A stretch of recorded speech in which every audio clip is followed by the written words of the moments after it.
Neat ಪ್ರಶ್ನೆ ಪತ್ರಿಕೆ ಸೋರಿಕೆ ಖಂಡಿಸಿ ಸಿಜೆಪಿ ಹೋರಾಟ ಮಾಡಿತ್ತು. ಜಂತರ್ ಮಂತರ್ನಲ್ಲಿ ಪ್ರತಿಭಟನೆ ನಡೆಸಿತ್ತು ಸಿಜೆಪಿ. ಪ್ರತಿಭಟನೆಯಲ್ಲಿ ಭಾಗವಹಿಸಿದ್ದ 2873ಕ್ಕೂ ಹೆಚ್ಚು ಜನ ಜಂತರ್ ಮಂತರ್ನಲ್ಲಿ ಪ್ರತಿಭಟನೆ ನಡೆಸಿತ್ತು ಸಿಜೆಪಿ. ಪ್ರತಿಭಟನೆಯಲ್ಲಿ 2873ಕ್ಕೂ ಹೆಚ್ಚು ಜನ ಭಾಗವಹಿಸಿದ್ರು. ಆರೋಪಿಗಳ ಹಿನ್ನೆಲೆ ಪರಿಶೀಲಿಸಿದಾಗ ಶಾಕಿಂಗ್ ಮಾಹಿತಿ ಲಭ್ಯವಾಗಿದೆ. ಪ್ರೊಟೆಸ್ಟ್ನಲ್ಲಿ ಕೊಲೆ ಅತ್ಯಾಚಾರ ಕೇಸ್ನ ಆರೋಪಿಗಳು ಶಾಮೀಲಾಗಿದ್ದಾರೆ.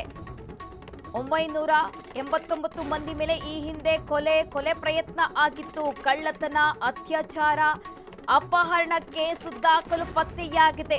ದೆಹಲಿ ಪೊಲೀಸ್ ಉನ್ನತ ಮೂಲಗಳಿಂದ ಈಗ ಮಹತ್ವದ ಮಾಹಿತಿ ಲಭ್ಯವಾಗಿರುವಂತದ್ದು. 101 ಜನರ ವಿರುದ್ಧ ಕೊಲೆ, 62 ಜನರ ವಿರುದ್ಧ ಕೊಲೆ ಯತ್ನ ಕೇಸ್ ದಾಖಲಾಗಿರುವಂತವರು ಭಾಗಿಯಾಗಿದ್ರು ಅಂತ ತಿಳಿದು ಬರ್ತಾ ಇದೆ.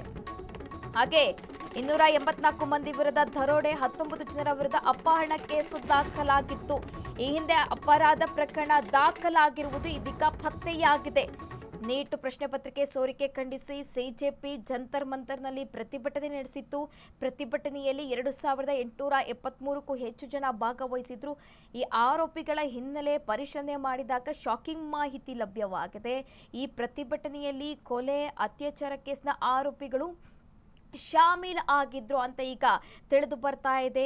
989 ಮಂದಿ ಮೇಲೆ ಇದೀಗ ಹಿಂದೆ ಕೊಲೆ ಯತ್ನ, ಅತ್ಯಾಚಾರ, ಕಳ್ಳತನ, ಅಪಹರಣ ಕೇಸ್ ಕೂಡ ದಾಖಲಾಗಿರುವಂತದ್ದು ಪತ್ತೆಯಾಗ್ತಾ ಇದೆ.